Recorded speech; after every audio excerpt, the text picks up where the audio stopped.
So thank you for joining us for the August session of From the Bench Virtual Tour Studio. My name is Chad, and I'm the studio director here at the San Francisco Center for the Book. See a lot of familiar faces out there, so welcome. Today we are happy to welcome Patricia Wakida as our guest artist. Patricia Wakida is an illustrator, linoleum block carver, and letterpress printer. At the heart of her practice is a deep respect for the power of storytelling, both in its visual and literary forms.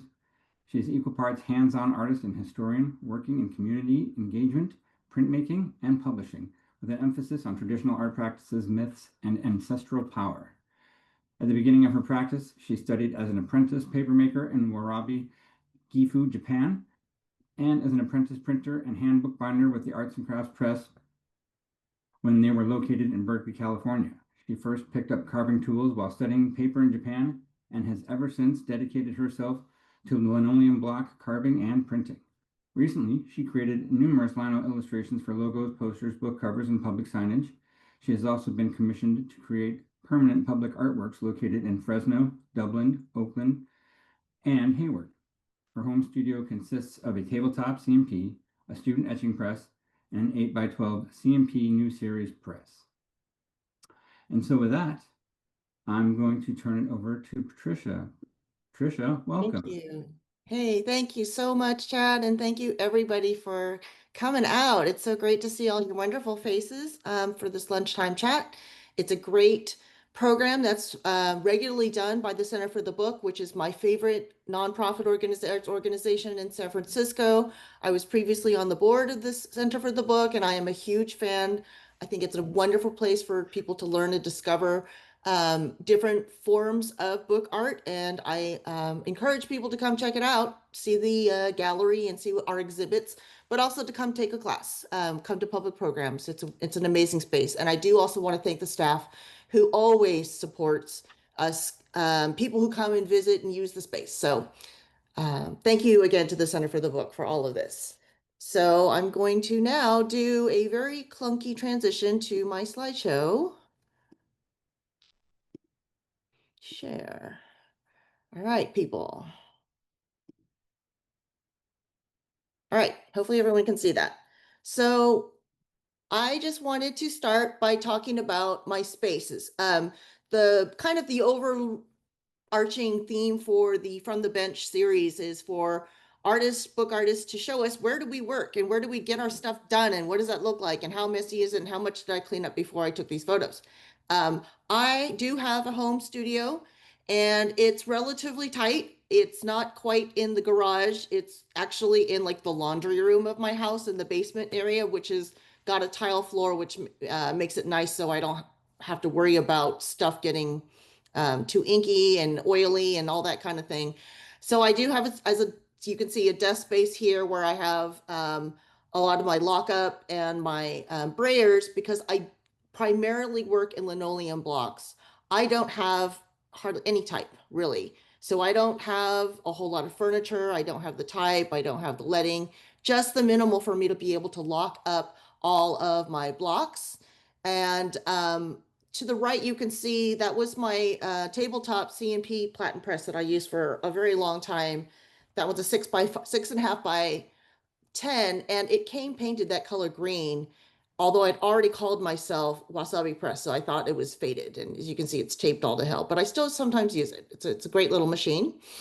Nowadays, maybe it was 2 years ago, I purchased this wonderful floor model, which is an 8x12 chandelier and press, which is like the mama version of the one we just saw, that tabletop. And I purchased it from a wonderful woman named Anna Morrison, who lives in Orinda, California. Anna and her partner, Philip, used to run a pretty serious press in their garage space. I guess it's their garage in their home in Orinda. And they specialized in miniature books. So all of their type was teeny, teeny, teeny, tiny. Half of that press, when she sold it, actually more than half of it, 3/4 of that studio ended up getting sold to my friend Gino Robert. And I just took the CNP. And I will say very quickly that getting this press out of her house was a big challenge because it was in the house. There was no like wide barn door that you could actually just wheel it out easily. And it had to go up a hill. And guess who helped me do that? That was Chad, and as well as Alan Hillsheim. So I thank those two for helping me get that press out of there. Um, I just want to let people know that, again, my linoleum practice is pretty freewheeling. I do a lot of private stuff for myself, like the calendars on the right. That was for Year of the Pig calendar. I do a calendar every single year. And on the left was a commissioned job that I had for a company to do some very interesting, like brain enhancing herbal supplement things. I don't know if they ever actually created that thing. But I also wanted to show this photograph to get people an idea of the kinds of the tools that I like to use. For the longest time, I used those cheapo speedball screw-on ones, and they worked pretty fine until I discovered that, I think I'm going to stick with this medium, and maybe I should invest in slightly better tools.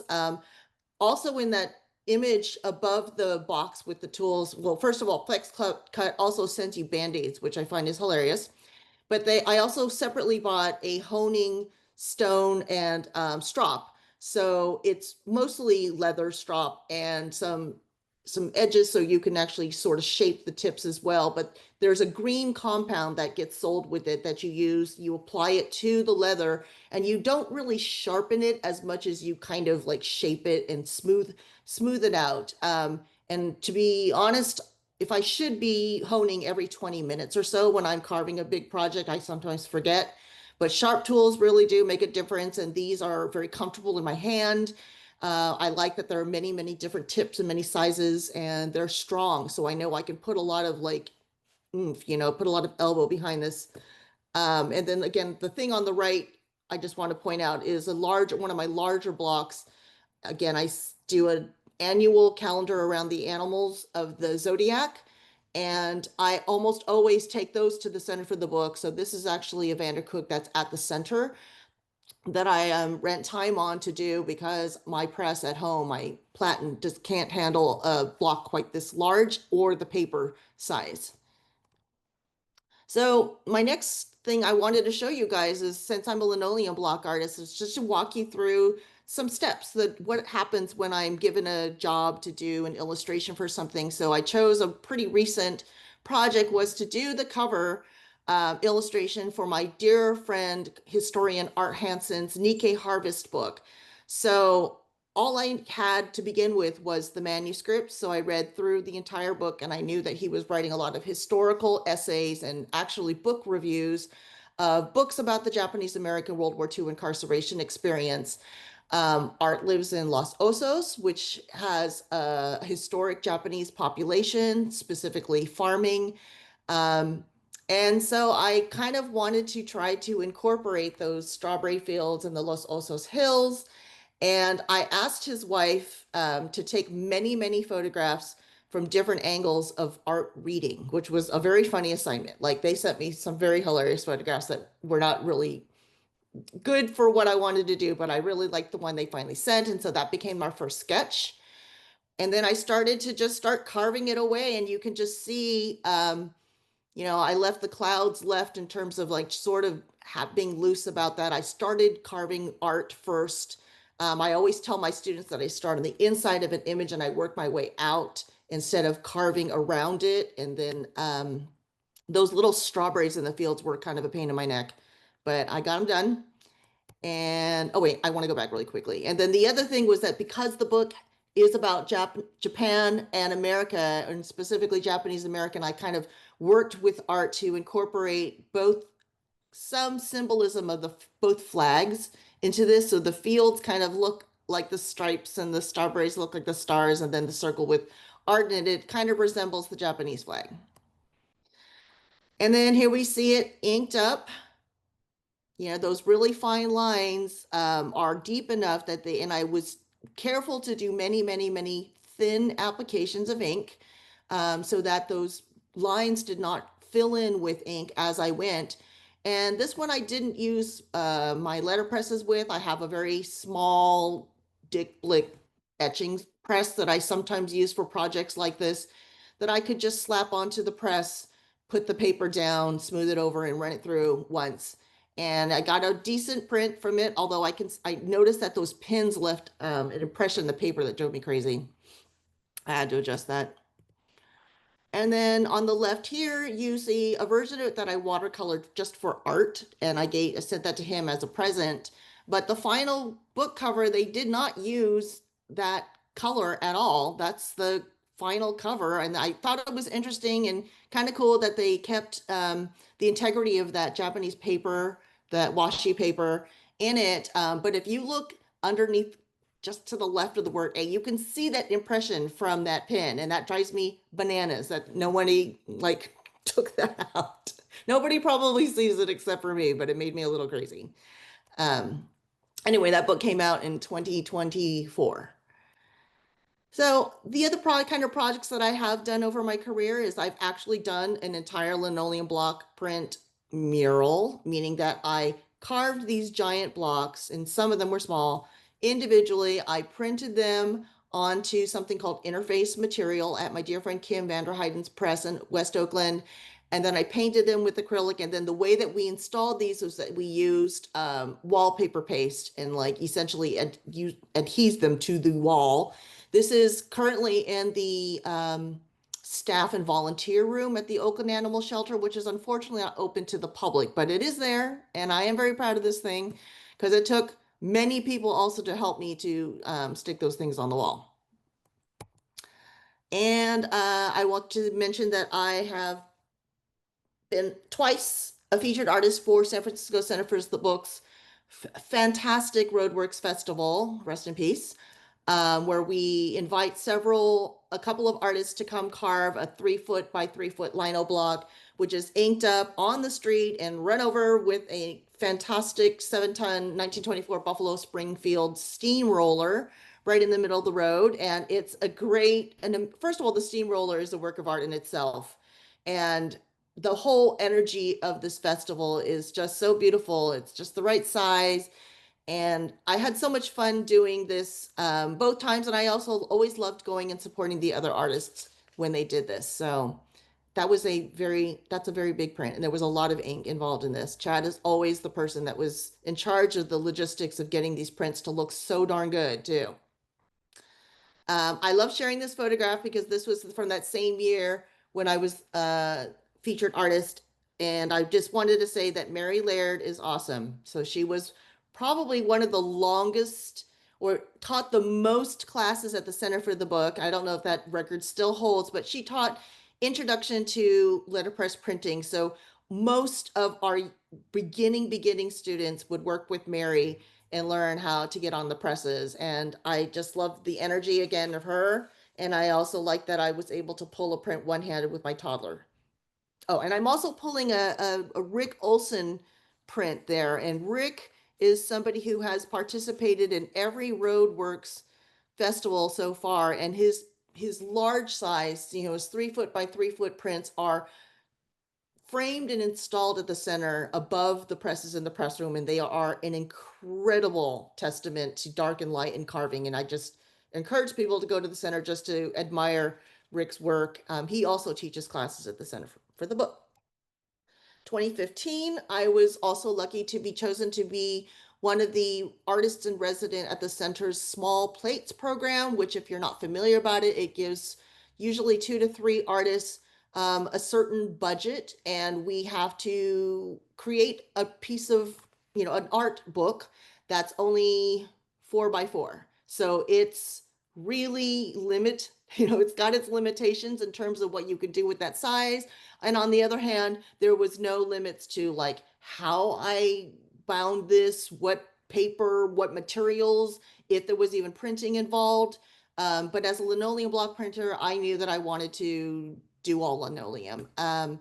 And there were many different types of materials that I experimented with. I had to have an entire crew of people to help me bind it because I'm not a binder. I'm not going to go into the full gory details of this, but I will say that I also had the stupidest mistake with these blocks. I carved them all in one big thing, and in the end, we had to get it cut into pieces to to relay it out because it was not the right order. Anyway, there are many pieces of lino blocks, as you can see, kind of locked up into this bed. Again, thanks so much to Chad. We got it to lay out great. And then so there were the blocks that were printed in one run, and then the text was all run on polymer. And if I have to say, we looked smashing in the end. And the paper, a lot of the paper that I was able to use in that was paper that I'd made 15 years before in Japan. So it was really kind of a very satisfying culmination of many different things that had happened over the years. I also want to go very quickly back and say that this project, this program, Small Place, is in thanks to a wonderful previous board member named Penny Nee, who was herself an amazing book artist. So I just always want to thank Penny, who recently passed, for her vision to create this sort of project for people. And the other beauty of these books is that they're always purchasable. They were always purchasable at the cost of $44, which is affordable. Right. I'm just showing you a couple more examples of some of the calendars I've done over the years. And I think every year I come in sometime around November with this giant blocks, and Chad doesn't really know what I'm going to do next. And it's a little always like, oh God, what are we doing now? And how are we going to actually make this work? So this was the year of the tiger. I guess that was 2022. And year of the dragon, which was last year. And then this year is the year of the snake, which I decided I'm not even going to bother with color. To hell with it. I'm just going to do one color. These are all pretty large format. I don't know, maybe 14 by 19 pieces of paper.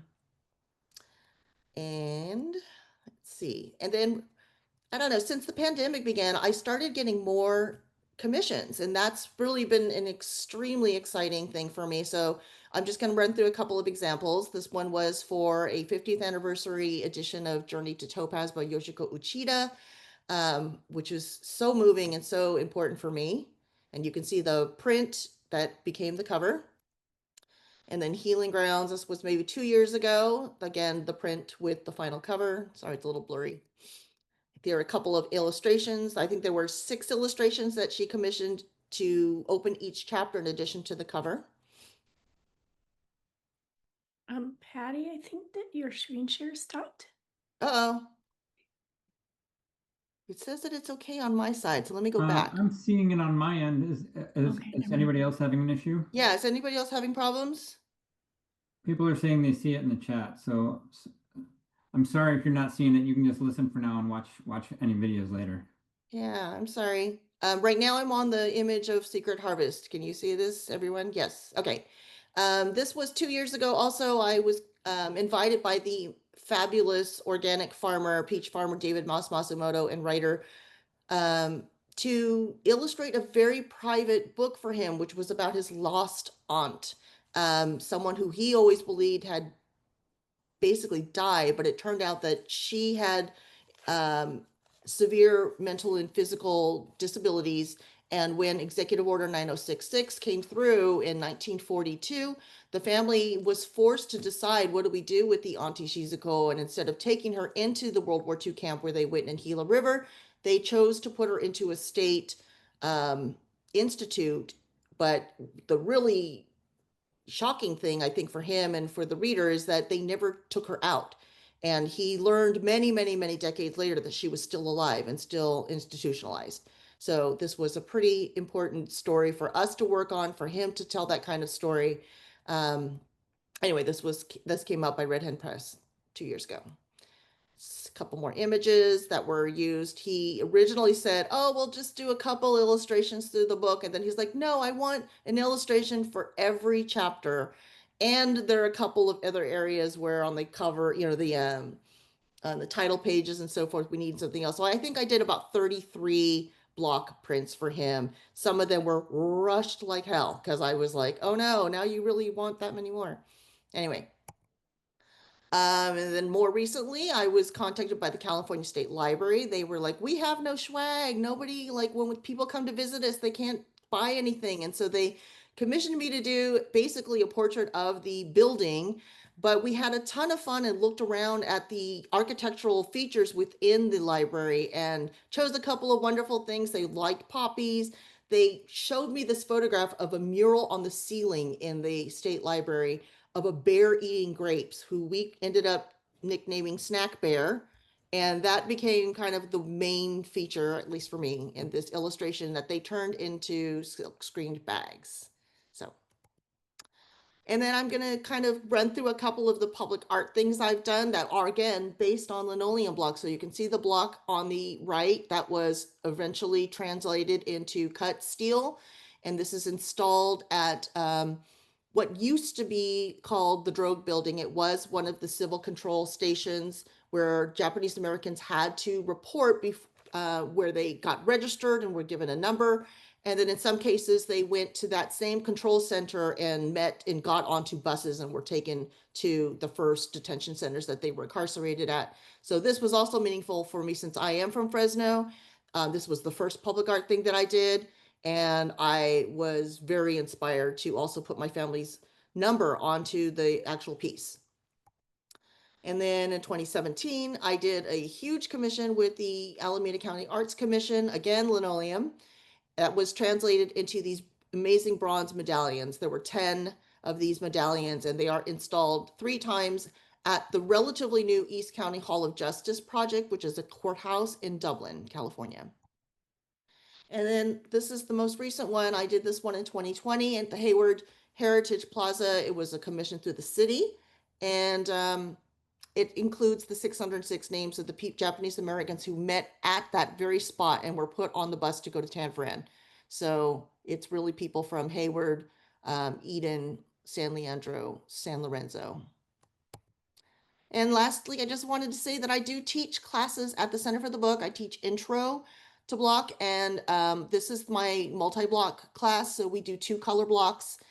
We do print on the presses, which I think is exciting because you don't have to have press experience. It's a little challenging because I have to deal with a lot of people who don't know how to use the presses, but I think it's fun to work on them and do an edition. So that's something I sometimes do.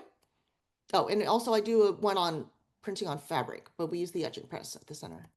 And that's all. So thank you so much for being here. And I don't know if anyone has questions.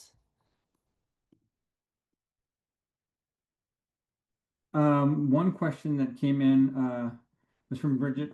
Says, thank you for your stories and images today. I see that you write for theater as well as creating such beautiful linocut work. Have you ever included a printing in a performance? I didn't quite hear all of that question, so I'm wondering if I can see it in the chat. Something about theater. I don't actually really write for theater. Okay. I do a lot of book reviews. I write for history. I write for an online encyclopedia on Japanese American history. So I haven't really done much theater work at all, except for when I was in high school. Maybe I should. Hi, I just wanted to say thank you for the talk. It's the first such talk I've been part of. It was really exciting to see your studio and how you work. And I wanted to tell you, not that you don't know or that many people have not told you, but the first book that you showed us, the very first book that you did, the first slide, the one with the strawberry fields. Oh, right. Yeah, that was Art I- Hansen. Oh, Hansian, I just want to let you know that before you mention that the field and the stripes represented the American flag and the Japanese flag, I saw it. I Oh, saw it good. before you said it. So I mean, it's pretty awesome. Thank you. I'll be honest, it was kind of an accident. Like Art started seeing it in the drawings, and I was like, oh, yeah. I could even see Mount Fuji in the back if I wanted to. All right, that's what's great is people. I love it that people see things and they can, they can find stuff in it that they find symbolic, which is important. Thank you. Someone asks if you have any upcoming classes at SFCB. I do. I don't have the information right in front of me. It's in November, and I am teaching the multi-block class. So I just taught my intro, which is I've never, people who have never picked up the block never touched the tools before, don't know how to get their image to translate well for lino, that's the best class for that. And I actually do make it a requirement that you do that before you do multi-block, because we'll be doing 2 blocks instead of just 1 block in a weekend. It is time consuming to carve. So, and I am one of those hardcore people that insist that you use the very hard Battleship lino for these intro classes, because there's a lot of lessons that you can learn from that versus that really soft kind of rubbery things that's produced by Speedball and available on the market now. So anyway, that's the class. It'll be in November. I can look it up and follow up with anybody who wants to drop me a line. You can also find me again.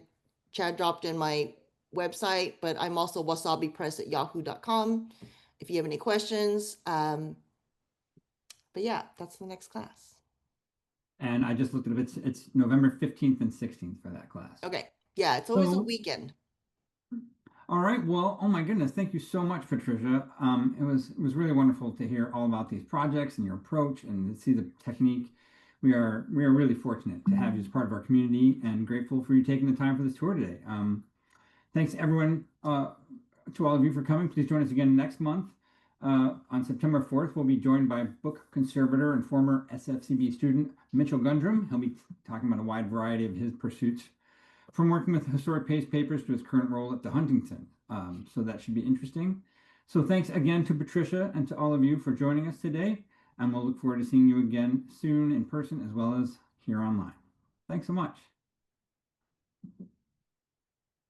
Thank you, everyone.